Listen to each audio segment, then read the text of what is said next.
پر زړونو ستا د دواړو سترګو روایت پاتې دی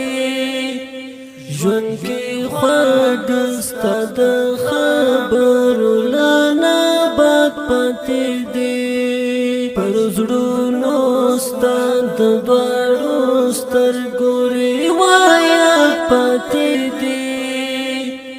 ژوند کې خواږه ستا د خبرو له نبات پاتې دی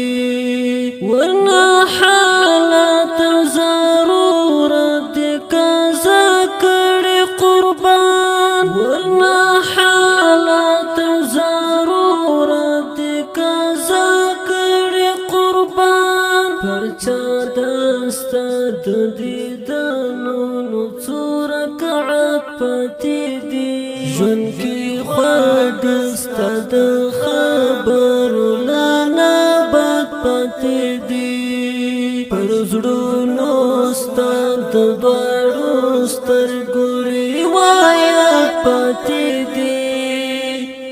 ژوند کې خواږه ستا د